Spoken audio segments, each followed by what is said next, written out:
So good afternoon to all of you. Good afternoon, sir. Good afternoon, sir. Good afternoon. चलो exercise 6.2 हम कर रहे थे। Last में हमारा क्वेश्चन नंबर कौन सा हुआ था? देखो 6.2 का थर्ड हो गया था आई थिंक, सही। Yes sir. है ना? 6.2 का question number exercise 6.2 question number 4। पहले फिगर ड्रॉ कर देते हैं। इन द फिगर बोला है, तो let us first of all draw the figure.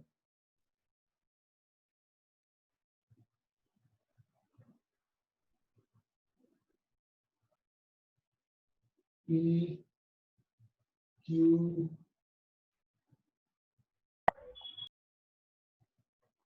R S and T.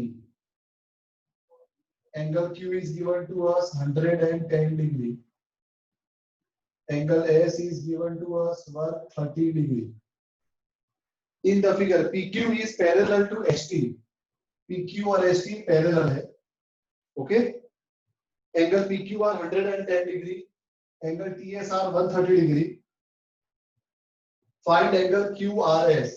Angle QRS. ये वाला एंगल अपने को फाइंड करना है. QRS. अब देखो एंगल QRS को फाइंड करने के लिए what we will do? We will draw a line. Line को नाम देते हैं XY through R. Point R से लाइन ड्रॉ करेंगे and parallel to PQ and ST. और PQ और ST को पैरेलल हो. देखो ये पहले लाइन ड्रॉ कर दी.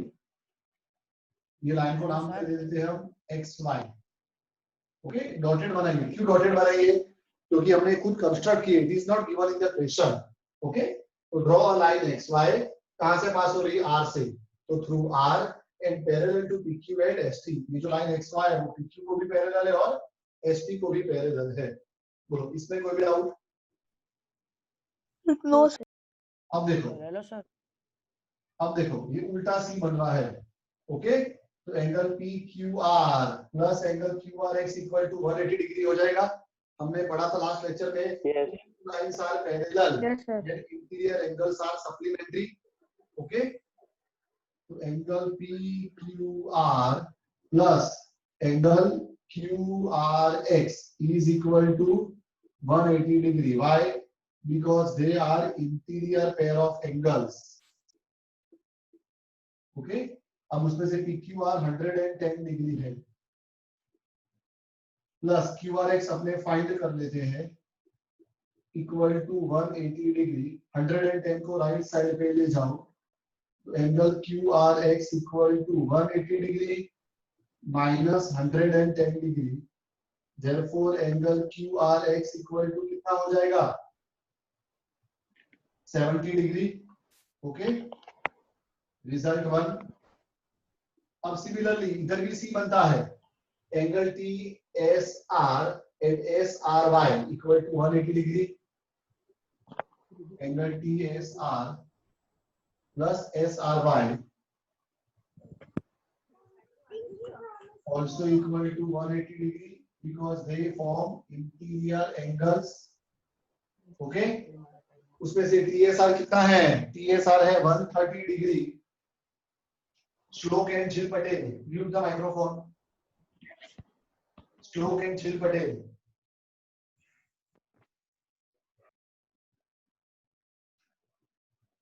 जब जरूरत नहीं है तो क्यों माइक्रोफोन ऑन रखते हो खाली खाली? एंगल TSR 130 डिग्री है प्लस SRY अभी में फाइंड कर लेते हैं equal to 180 degree. 130 right side पे आ जाएगा तो angle SRY equal to 180 degree minus 130 degree. Therefore angle SRY equal to 50 degree. Result number 2. अब हमें तो QRS ढूंढना है, तो ध्यान से देखो. Angle XRY is a straight angle. Yes और no? Yes, sir. Yes. Yes. क्या होता है स्ट्रेट एंगल का measure? 180. 180 degree. Angle X R Y equal to 180 degree. अब ध्यान से देखोगे तो एंगल एक्स आर वाई तीन एंगल को मिला के बना है। कौन से तीन angle? Angle Q R X plus Q R S plus S R Y. Angle Q R X plus Q R S plus S R Y is equal to 180 degree. Q R X कितना है वो 70 degree plus Q R S को अपने को find करना है plus S R Y कितना है 50 डिग्री इक्वल टू 180 डिग्री। 70 प्लस 50 होगा 120। 120 को राइट साइड पे ले जाओ तो angle Q R S equal to 180 degree 60 minus 120 degree. Finally angle QRS is equal to 60 degree is our answer. Any doubt? Clear है सबको? Yeah. Okay. चलो मैं इसका स्क्रीनशॉट लेता हूँ फिर हम आगे बढ़ते हैं नेक्स्ट क्वेश्चन पे।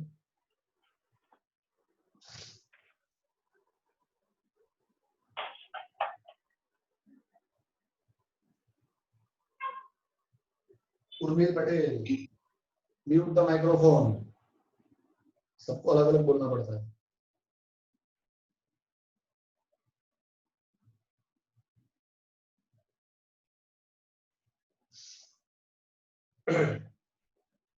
चलो हम नेक्स्ट क्वेश्चन पे चलते हैं।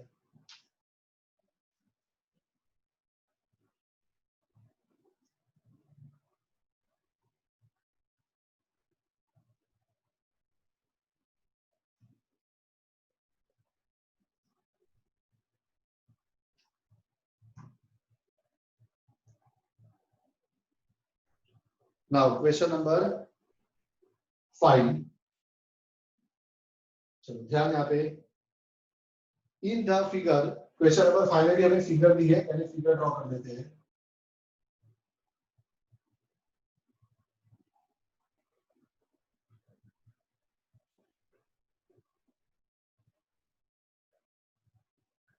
ऊपर वाली लाइन है लाइन ए बी, नीचे वाली है लाइन सी बी और ट्राइंगल है पी क्यू आर।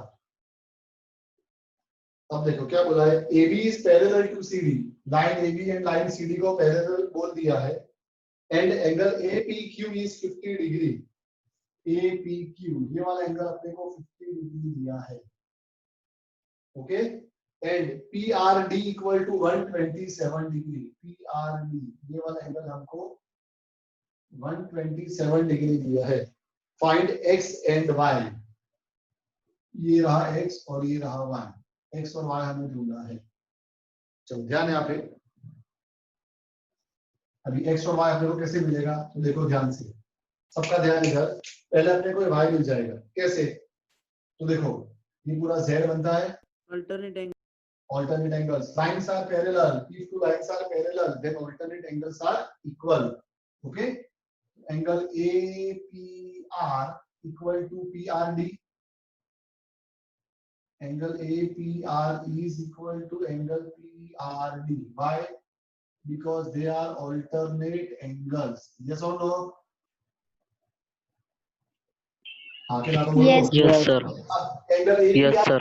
बोलो पूरा APR कितना होगा 50 डिग्री प्लस y है ना, इक्वल टू PRD कितना होगा 127 डिग्री। APR में दोनों एंगल आ जाएंगे 50 डिग्री प्लस y और PRD मतलब 127 डिग्री। आके ना तो बोलो Yes, sir. Yes, sir. y equal to 127 degree minus 50 degree. तो बोलो y कितना आ जाएगा 127 माइनस 50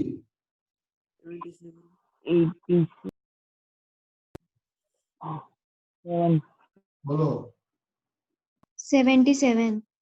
77 आंसर 1 y आ गया। अब हमें ये x फाइंड करना है।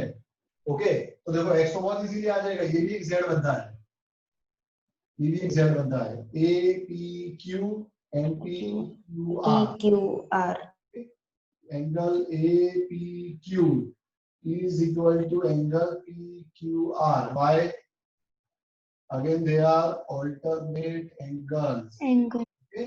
अब APQ कितना है? 50 डिग्री है, तो PQR भी 50 डिग्री हो जाएगा. APQ, but angle APQ is 50 degree. 50 degree.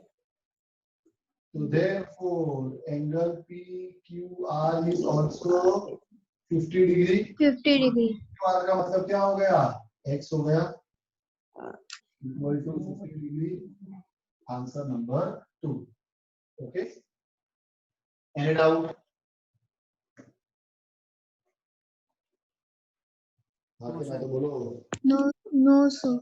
Now number 6. अब number 6 के लिए पहले अपने फिगर देख लेते हैं. In the figure, one figure is given. पहले फिगर ड्रॉ कर देते हैं.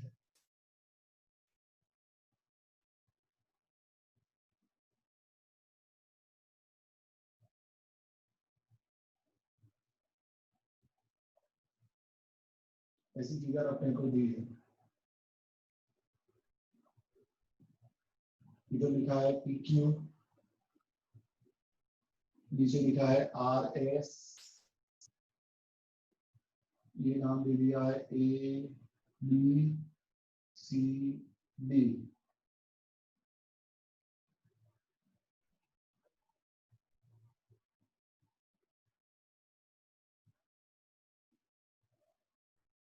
ऐसी फिगर दी है. अब समझते हैं क्वेश्चन को. क्या बोला है? In the figure PQ and RS are the two mirrors. ये PQ और RS क्या है? टू मिरर्स है. मिरर का मतलब होता है प्लेन सरफेस. मिरर कैसा होता है? बिल्कुल प्लेन होता है. उसमें नीचे खड्डे होते हैं मिरर में? No sir. होते हैं No, खड्डे? sir. सरफेस ऊंचा नीचा होता है? नो. ऊंचा नीचा सरफेस होगा? No, नहीं. sir. बिल्कुल स्मूथ होगा, है ना? ये जो बोर्ड एकदम स्मूथ है, मिरर ऐसा. तो Yes, sir. PQ and RS दोनों एकदम स्मूथ सरफेस है, placed parallel to each other. ये दोनों एक दूसरे को पैरेलल है.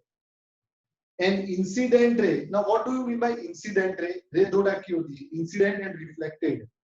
इंसिडेंट मतलब वो रे जो सरफेस के ऊपर गिर रही है. जैसे मान लो लाइट की रे सरफेस के ऊपर गिर रही है, तो जो रे गिर रही है वो कौन सी है? इंसिडेंट है. और फिर रिफ्लेक्ट होकर रे वापस भी आएगी, तो सरफेस को टकरा के जो रे वापस बाहर निकलती है सरफेस में से, उसको बोलते हैं रिफ्लेक्टेड रे. वो रिफ्लेक्ट हो रही है. ओके. मान लो यहाँ पे मैं लाइट का बल्ब लगा दूं, तो लाइट के बल्ब पे से ये देखो ऊपर यहाँ पे लाइट लगी हुई, तुमको नहीं दिख रही है, पर यहाँ पे ऊपर एक लाइट है, बिल्कुल बोर्ड के जस्ट ऊपर ही लाइट लगाई है. तो लाइट की जो रेज है वो जो बोर्ड पे गिर रही है वो कौन सी रे है? इंसिडेंट. और बोर्ड उसको रिफ्लेक्ट करके जो वापस भेज रहा है वो कौन सी है? रिफ्लेक्टेड. Reflected. तो जो रे सरफेस के ऊपर गिर रही है वो इंसिडेंट है, और जो सरफेस से रिफ्लेक्ट होके वापस आ रही है वो रिफ्लेक्टेड है. तो क्वेश्चन में क्या बोला है? देखो, एन इंसिडेंट रे AB. रे AB कौन सी रे? इंसिडेंट, क्योंकि वो सरफेस के ऊपर गिर रही है. Strikes the mirror PQ. Mirror PQ को टकराती है. स्ट्राइक करना मतलब टकराना. एट B, कहां पर? पॉइंट B के ऊपर.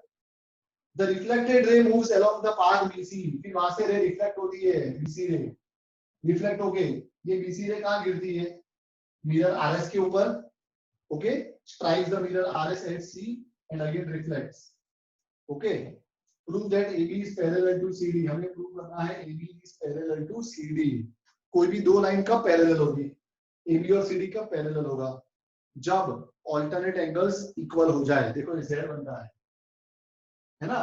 तो अगर हम ऐसा प्रूव कर दे कि angle ABC is equal to BCD, ऐसा दिया नहीं है, पर अगर हम ऐसा प्रूव कर दे कि angle ABC equal to angle BCD, okay, तो क्या होगा? ऑल्टरनेट एंगल्स इक्वल हो जाएंगे. And if alternate angles are equal then lines are parallel.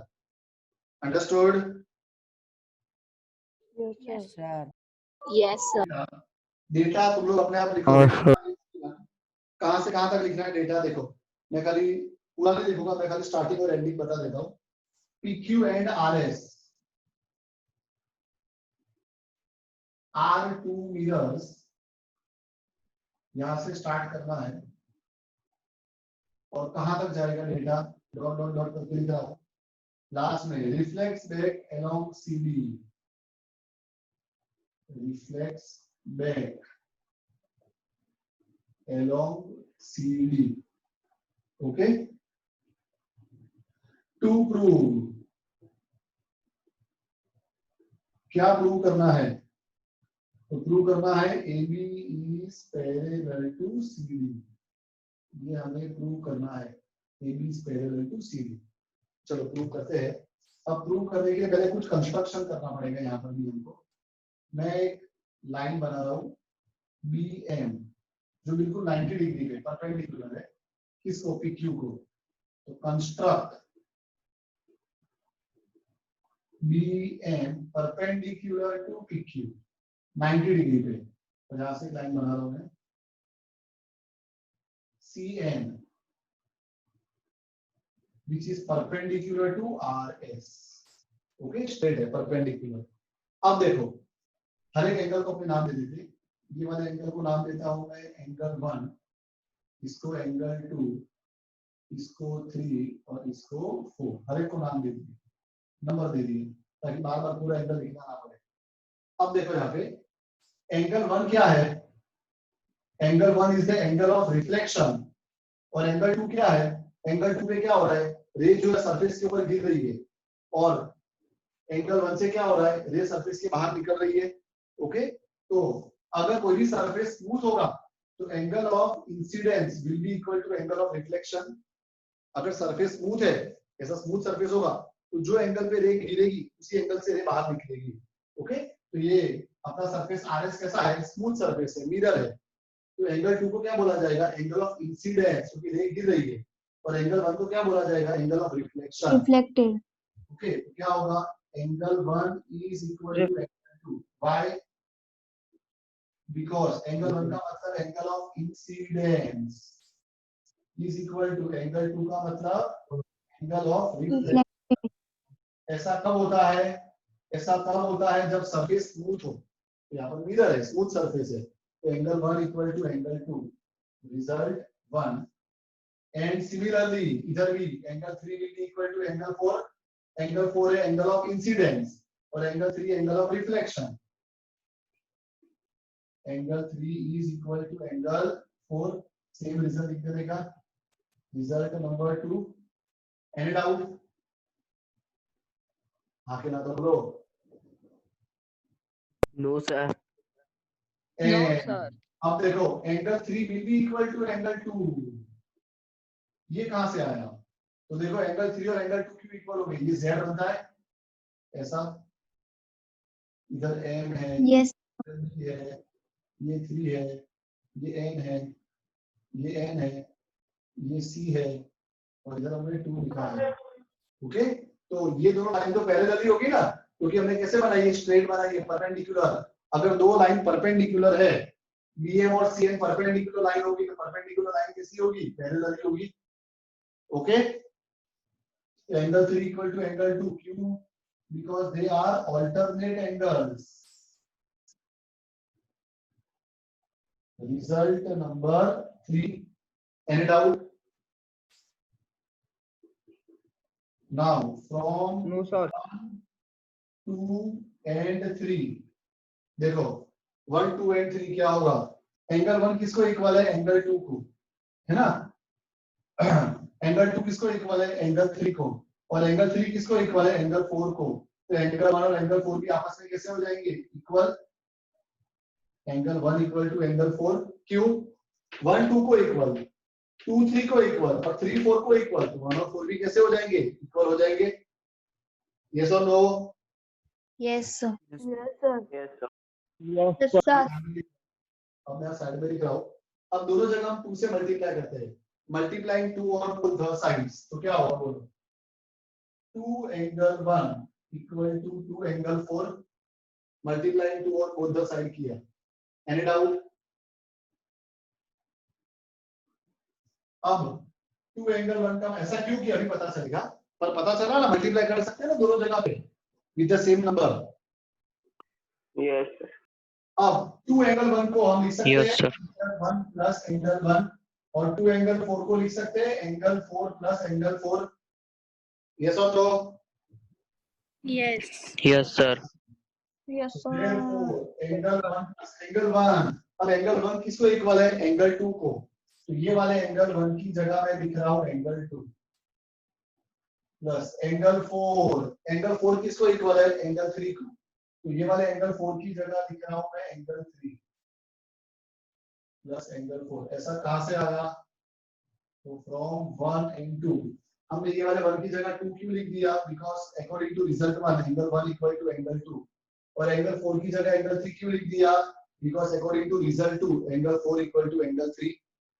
अब ध्यान से देखो, एंगल 1 प्लस एंगल 2, 1 और 2 को प्लस करोगे तो कौन सा एंगल बनेगा? Angle B C D. यस और no? Equal to Yes. 3 plus 4, angle 3 और 4 को प्लस करोगे तो कौन सा एंगल बनेगा? Angle ABC. ओके, तो हमने क्या प्रूव कर दिया? हमने प्रूव कर दिया angle A B C equal to angle B C D. ये दोनों ऑल्टरनेट एंगल्स है, जेड बना है, और हमने ऑल्टरनेट एंगल्स को इक्वल प्रूव कर दिया। Therefore, alternate angles are equal. और मैंने तुमको नोट लिखवाया था कि if alternate angles are equal, then lines are parallel. तो अगर एंगल ABC और BCD इक्वल हो गए हैं तो line AB will be parallel to CD. So therefore AB is parallel to CD. Understood? Yes, sir. Yes, sir. Yes, sir. Sir sir meeting and होने के बाद जॉइंट होना है। हाँ होना है, होना है। समझ में आया आपको? ये थोड़ा कॉम्प्लिकेटेड है, लेकिन सुनो वापस समझाता हूँ मैं पूरा। पहले तो हमने क्या किया, ये फिगर तो दी है क्वेश्चन में, हमने दो डॉटेड लाइन बनाई है, लाइन बी एम बनाई है जो मिरर पीक्यू को परपेंडिकुलर है, और लाइन सी एन बनाई है जो मिरर आर एस को परपेंडिकुलर है। तो वही लिखा आ गया ये, construct B M perpendicular to P Q, C N perpendicular to R S. Okay, अब एंगल 1 और एंगल 2 को क्यों इक्वल करा? क्योंकि एक साइंटिफिक ट्रूथ है, ओके, कि कोई भी अगर फ्लैट सरफेस होगा, स्मूथ सरफेस होगा, तो angle of incidence is equal to angle of reflection. Okay, तो इसके लिए क्या हुआ? Angle 1 equal to angle 2 and angle 3 equal to angle 4। ये दोनों के लिए एक ही रीजन है, angle of incidence equal to angle of reflection. Okay, और हमें जो है दो सीधी लाइन बनाई है, वहां से स्ट्रेट जेड बनता है। ओके, तो एंगल 3 और एंगल 2 इक्वल हो गए, ऑल्टरनेट एंगल्स आर इक्वल, उसको रिजल्ट 3 बोल दिया। फ्रॉम 1 2 3, 1 2 को इक्वल, 2 3 को इक्वल, 3 4 को इक्वल, 1 और 4 भी आपस में इक्वल हो जाएंगे, तो एंगल 1 इक्वल टू एंगल 4 हो गया। फिर दोनों जगह 2 से मल्टीप्लाई किया, multiplying 2 on both the sides, 2 angle 1 equals to 2 angle 4। अब 2 एंगल 1 का मतलब क्या होता है? एंगल 1 दो बार है, एंगल 1 प्लस एंगल 1। 2 एंगल 4 का मतलब क्या होता है? एंगल 4 दो बार है, तो एंगल 4 प्लस एंगल 4। अब पहले वाले एंगल 1 को ऐसे रखा, दूसरे वाले एंगल 1 की जगह एंगल 2 लिख दिया। क्यों? हमने ऑलरेडी प्रूव कर दिया है 1 इक्वल्स टू 2। दूसरा वाला 4 तो ऐसे ही रखा है, तो पहले वाले 4 की जगह 3 लिख दिया, because angle 4 equal to angle 3। अब 1 प्लस 2 फिगर में देखो, 1 प्लस 2 करोगे तो क्या बनेगा? Angle BCD. और 3 प्लस 4, 3 और 4 को प्लस करोगे तो क्या बनेगा? एबीसी।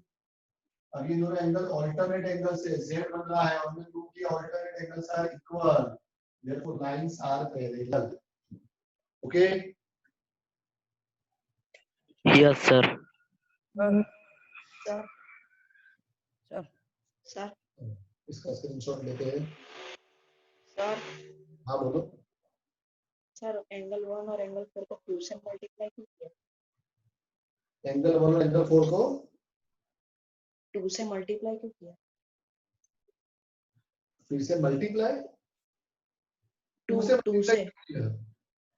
ताकि बेटा उसको अपने स्प्लिट कर सके। फिर एंगल 1 दो बार आ गया ना, तो एक बार एंगल 1 की जगह 2 लिख दिया, एंगल 4 दो बार आ गया, एक बार 4 की जगह 3 लिख दी, इसके लिए किया। फिर 1 प्लस 2 3 हो गया, 1 प्लस 2 करो बता गया बीसीडी। ओके सर हाँ बोलो। सर वो आंसर 2 है ना सर, हाँ उसमें सर वो 3 is equal angle 3 is equal to angle 4 के बाजू में जो ब्रैकेट है, ब्रैकेट के बीच में क्या लिखा है सर? वो क्या ऐसे है सर? डबल लाइन कर लीजिए, मतलब ये ऊपर वाला लिखना है, angle of incidence equal to angle of reflection. वही वापस लिखना है sir. Okay sir.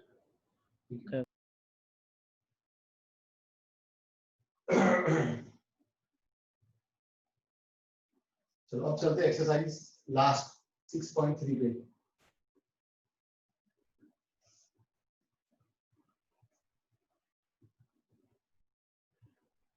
Exercise 6.3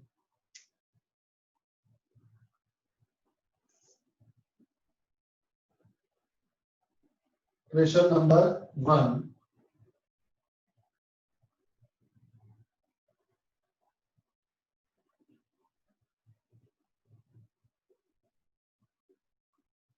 P Q R, इधर पॉइंट अपने को S दिया है, इधर पॉइंट अपने को T दिया है, ये है 110 डिग्री और ये है 135 डिग्री।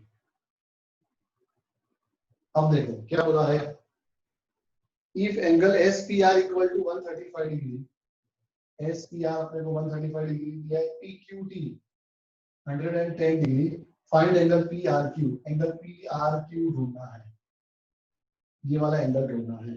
तो वेरी सिंपल, देखो ये दोनों एंगल से लीनियर पेयर बनेगा, 180 डिग्री T बनता है ना। Yes sir. Yes, sir. T आ जाएगा, इधर भी T बनता है ऐसा, ये 135 है तो ये 45 डिग्री आ जाएगा।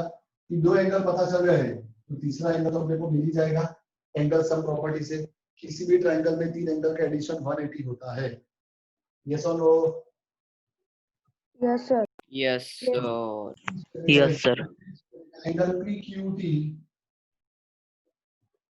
Plus angle PQR is equal to 180 degree. Why? Because they form a linear pair. They are linear pair of angles. Okay. Therefore, angle PQD की जगह 180 plus angle PQR as it is equal to 180. 110 को right side पे ले जाओ तो angle PQR equal to 180 degree minus 110 degree. Angle PQR कितना आ गया? 70 डिग्री। Any doubt? आगे ना बोलो। No, sir. No, sir. Angle SPR plus angle QPR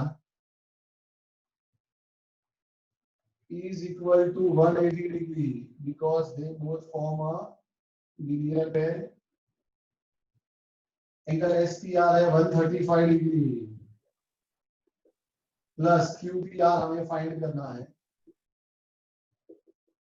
equal to 180 degree. 135 को राइट साइड पे ले जाओ, बताओ एंगल QPR कितना होगा? 180 degree minus 135 degree 45। Angle QPR equal to 45 degree. अब एंगल सम प्रॉपर्टी यूज करेंगे हम।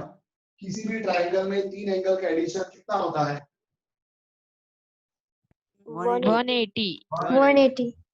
तीन एंगल P का पूरा नाम एंगल QPR, एंगल Q का पूरा नाम एंगल PQR और एंगल R का पूरा नाम angle PRQ is equal to 180 degree. कहाँ से आया ये? तो angle sum property. Any doubt? Yes और नो? अब एंगल QPR, एंगल QPR कितना है? 45 डिग्री प्लस PQR, PQR कितना है? 70 डिग्री प्लस एंगल PRQ तो फाइंड करना है इक्वल टू 180 डिग्री। बोलो 45 प्लस 70 कितना होगा? 115। 110 plus PRQ equal to 180 degree. 115 को राइट साइड पे ले जाओ तो एंगल PRQ तो चलो बताओ क्या होगा? 180 डिग्री माइनस 115 डिग्री कितना होगा? 65। 65 degree is our answer. Angle PRQ Sir. हाँ बोलो। सर एक डाउट है सर, हाँ बोलो। चैप्टर 1 का है सर। चैप्टर 1 का है, क्या डाउट है? सर प्रैक्टिस वर्क में से कर रहा था तब डाउट था, अभी बोलूं सर? प्रैक्टिस वर्क में से क्वेश्चन कैसे बोलेगा तू? बोल बोल क्वेश्चन। इफ क्या If- है? If 2 raised to 2 raised to x minus 2 x minus 2 multiply by multiply by 3 raised to 3 raised to 2x minus 6 2x minus 6 6 equals to 36. 36. हाँ, Then find x. then find x. Okay, question बराबर है, देख board पे लिखा है मैंने वो। Yes sir. Okay, अब देखो सब लोग देखो इधर, 2 raised to x minus 2 into 3 raised to 2x minus 6 equal to 36, ऐसा अपने को दिया है। Therefore 2 raised to x minus 2 multiplied by 3 raised to 2x minus 6 equal to 36। अब 36 के फैक्टर निकालो, क्या आएंगे? 2 18s are 6 2 square. 5s are 3 3s are and 3 2s are, yes or no? And 2 1s are, 3 1s are, sorry, okay, 2 18s are 2 9s are 3 3s are 3 1s are, तो क्या आएगा? 2 raised to 2 multiply by 3 raised to 2, yes or no? Yes sir. Yes. अब सिर्फ compare कर दो, answer आ जाएगा। Comparing, left side पे 2 में x का पावर क्या है? 2 का पावर क्या है? x minus 2 है, और राइट साइड पे 2 का पावर क्या है? 2 है, तो ये दोनों पावर आपस में इक्वल हो जाएंगे, तो ये दोनों किसके पावर है? 2 के पावर है। x minus 2 will be equal to 2, yes or no? Yes Yes, sir. sir. Yes, sir. And दोनों साइड पे 3 का पावर भी इक्वल हो जाएगा। लेफ्ट साइड पे 3 का पावर क्या है? 2x minus 6 equal to, right side पे 3 का पावर क्या है? 2। Any doubt? No sir. No अब sir. minus 2 को राइट साइड पे ले जाओ, x कितना आ गया? 4 आ गया। इधर -6 को राइट साइड पे ले जाओ तो 2x इक्वल टू 8 हो जाएगा, और तो भी x कितना आ गया? 4 आ गया। आंसर क्या आएगा? कोई भी सिचुएशन दे लो, x Yes, equal to 4। Okay, Yes sir. चलो अब इसका स्क्रीनशॉट खींच लेते हैं, ये भी भेज देता हूं मैं।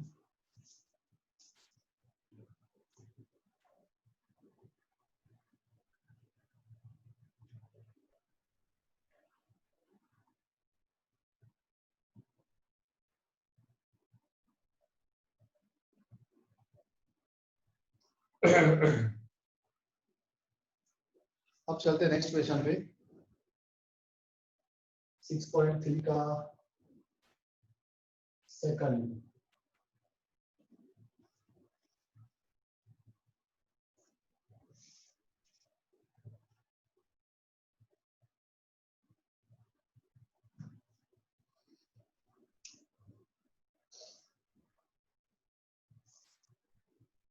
अब देखो सेकंड वाले क्वेश्चन के लिए फिगर अपने को दी है, पहले मैं फिगर ड्रॉ कर देता हूं।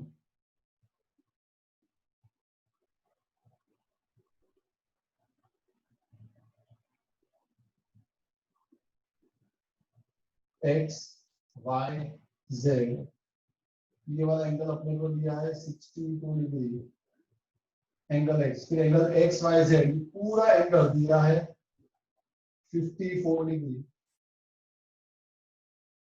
Okay, if YO and ZO are the bisector, YO and ZO bisector है, bisector का मतलब होता है divide into two equal parts, यानी दोनों एंगल आधे आधे हो जाएंगे, इक्वल हो जाएंगे, और ये दोनों भी आधे आधे हो जाएंगे।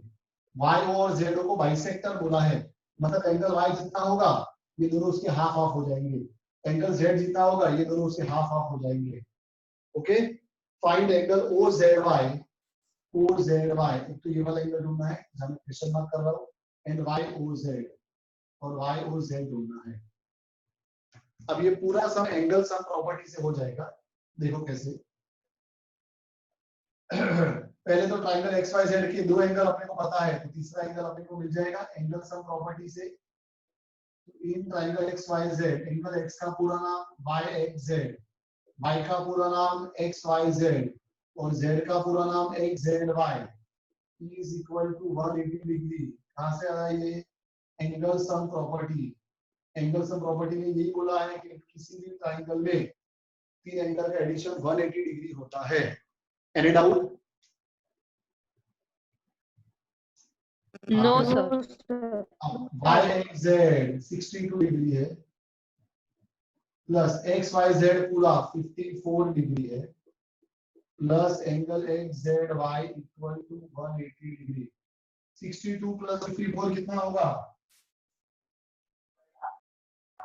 1160 plus angle X Z Y equal to 180 degree. 116 को राइट साइड पे ले जाओ, angle X Z Y equal to 180 degree minus 116 degree. बोलो एंगल एक्स जेड वाई कितना आ जाएगा? 64 64 64 डिग्री। ओके, अब देखो क्वेश्चन में वाई को क्या बोला है? Bisector. YO is the bisector of angle Y। तो इसका मतलब ये दोनों एंगल आधे आधे हो जाएंगे, तो therefore angle OYX and OYZ, angle OYX ले लो या एंगल OYZ ले लो, दोनों कितने होंगे? एंगल Y के हाफ हो जाएंगे। एंगल Y पूरा कितना है? 54 डिग्री है, हाफ इंटू 54 डिग्री मतलब कितना हो जाएगा? 27 डिग्री। 27 उसी तरह से राइट साइड पे भी ZO is the bisector of angle Z given। तो इसके भी दोनों एंगल, एंगल OZX और OZY, therefore angle OZX and angle OZY दोनों कितने होंगे? एंगल Z के हाफ हो जाएंगे। और एंगल Z का मतलब Z का पूरा नाम क्या है? XZY, तो एंगल XZY कितना है अपना? 64 हाफ इंटू 64 यानी कितना हो जाएगा? 32 डिग्री। 32 ओके, अब देखो, अब हमें एंगल O ढूंढना है। OZY तो आ गया, एंगल OZY बोला था, तो देयरफॉर एंगल OZY कितना आ गया? 32 degree. Answer 1। Any doubt?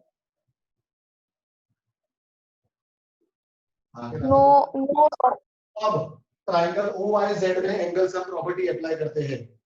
Triangle OYZ में, इन ट्राइंगल OYZ किसी भी ट्राइंगल में तीन एंगल का एडिशन 180 होगा। O का पूरा नाम एंगल YOZ, Y का पूरा नाम एंगल OYZ और Z का पूरा नाम एंगल OZY 180 डिग्री। कहां से आया ये? तो angle sum property. Therefore angle YOZ ये तो अपने को फाइंड करना है, प्लस OYZ ये इतना एंगल कितना होगा? 54 का हाफ 27, ये रहा OYZ 27 प्लस OZY कितना है? 32 is equal to 180। Therefore angle YOZ 27 plus 32 कितना होगा? 59 degree equal to 180 degree. 59 answer पे ले जाओ।